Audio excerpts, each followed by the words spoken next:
Apa khabar semua? Bismillahirrahmanirrahim. Assalamualaikum warahmatullahi wabarakatuh dan salam keluarga Malaysia. Baiklah, jom belajar bahasa Melayu tahun 6 Sekolah Jenis Kebangsaan. Terlebih dahulu, saya harapkan adik-adik dan juga rakan-rakan guru yang menonton video pembelajaran kali ini, semoga semuanya berada dalam keadaan sihat walafiat.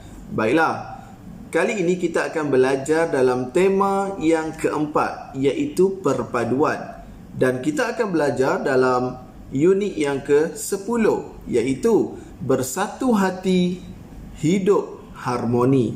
Jadi, adik-adik dan juga rakan-rakan guru sekalian bolehlah merujuk buku teks Bahasa Melayu tahun 6 Sekolah Jenis Kebangsaan KSSR Semakan 2017 pada muka surat 65. Baiklah, standard kandungan yang kita akan belajar kali ini ialah 2.1, iaitu asas membaca dan memahami. Seterusnya, standard pembelajaran pula yang kita akan belajar kali ini ialah 2.1.2, iaitu membaca dan merujuk kamus serta media elektronik untuk mencari makna perkataan, sebutan yang betul, ejaan dan penggunaan perkataan yang tepat.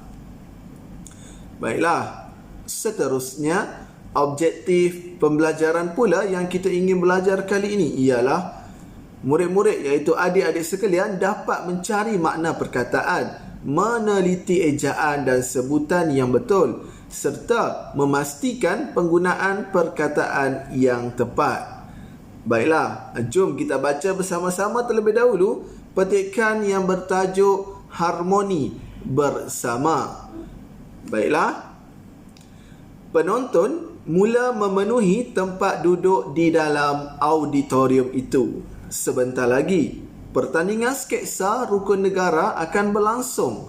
Arisa, Yimun, Junidi dan Nisha duduk bersebelahan. Mereka ingin menyaksikan persembahan abang dan kakak mereka.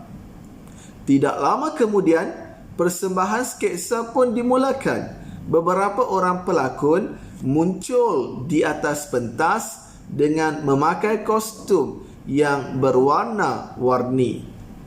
Para pelakon terdiri daripada pelbagai kaum yang mewakili masyarakat majmuk di Malaysia. Abang Arisa melakonkan watak sebagai Tok Penghulu, Abang Yimun sebagai Tauke Wong, Kakak Nisha pula sebagai Puan Lechmi, manakala Abang Junidi sebagai Encik Gurmit. Mereka melakonkan adegan di sebuah kampung yang harmoni. Skrip cerita tersebut ialah nukilan mereka sendiri. Baiklah, seterusnya, ini merupakan juga skrip sketsa mereka. Skrip sketsa mereka. Baik, jom kita tengok dan baca juga skrip sketsa mereka. Suara latar. Penduduk kampung Harmoni sedang bermesyuarat di Balai Raya. Mereka berbincang tentang projek pembinaan perpustakaan mini di kampung itu. Tok Penghulu, saya mengalu-alukan sumbangan daripada penduduk bagi membiayai kos projek ini. Tauke Wong, Tok, saya ingin menyumbangkan barang-barang pembinaan seperti simen, bata dan pasir. Puan Lechmi, Tok, saya pula mahu menyumbangkan koleksi buku cerita kanak-kanak. Buku-buku itu boleh dijadikan bahan bacaan tambahan. Encik Gurmit, saya hanya mampu menyumbangkan tenaga, Tok. Saya akan menggunakan tulang 4 kerat saya ini untuk membina perpustakaan itu nanti. Tok Penghulu, terima kasih. Sumbangan kalian amat saya hargai. Jom kita sambung petikan tadi. Sketsa yang dipersembahkan amat menyeronokkan. Para pelakon benar-benar menjiwai watak yang dilakonkan. Ekspresi wajah dan lakonan mereka amat berkesan. Penonton sungguh teruja. Baiklah, jadi berdasarkan petikan teks ini, kita perlu cari perkataan yang mungkin bagi anda susah untuk difahami. Jadi kenal pasti perkataan-perkataan tersebut. Yang mana anda rasa perkataan itu perlu dicari makna, bolehlah gariskan ataupun bulatkan terlebih dahulu. Baiklah, jadi ini cikgu nak ajar kamu mengenai cara-cara penggunaan kamus ataupun cara-cara menggunakan kamus. Ini ialah contoh kamus dewan edisi yang keempat. Baik, untuk mencari maksud ataupun makna perkataan dalam kamus, paling penting kenal pasti kata dasar. Contoh, perkataan membaca. Membaca, kata dasarnya ialah baca. Jadi kita potong dulu. Kita kenal pasti perkataan baca. Jadi nak cari maksud membaca, mesti cari perkataan ataupun maksud baca terlebih dahulu. Baik, kemudian kenal pasti huruf pertama. Baca, huruf pertamanya ialah huruf B. Jadi baca.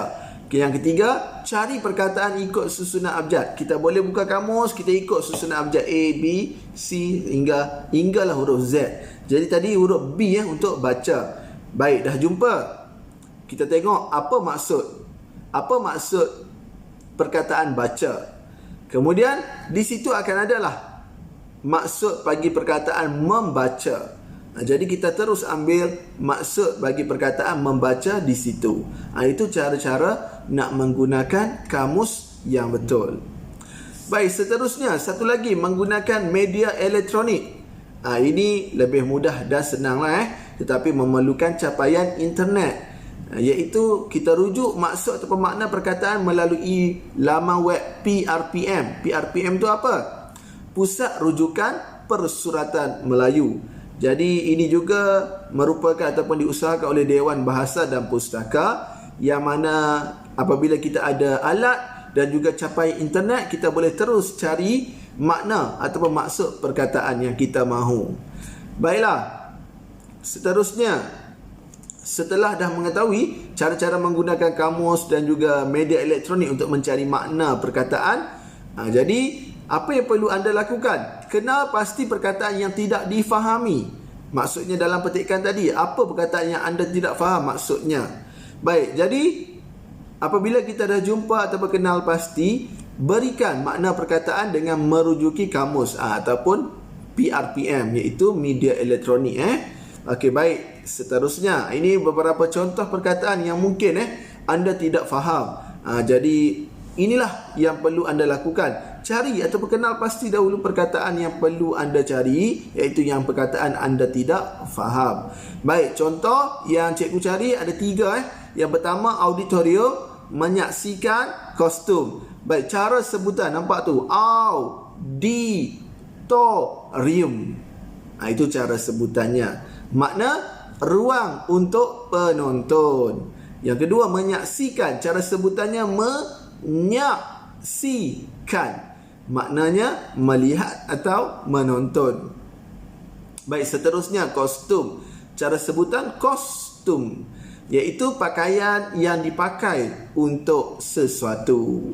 Baik, jadi ini 3 saja yang cikgu cari. Anda boleh carilah seberapa banyak makna perkataan yang anda tidak faham. Baik, jadi itu saja pembelajaran kita untuk kali ini. Semoga apa yang kita belajar mampu memberi manfaat, seterusnya meningkatkan pencapaian adik-adik dalam menguasai sukatan ataupun standard pembelajaran kali ini. Baiklah, yang mana yang belum like dan subscribe video ini, like dan subscribe sekarang supaya anda tidak terlepas apabila saya menghasilkan video-video yang baru. Jadi itu saja. Sekian, terima kasih. Jumpa lagi. Bye-bye.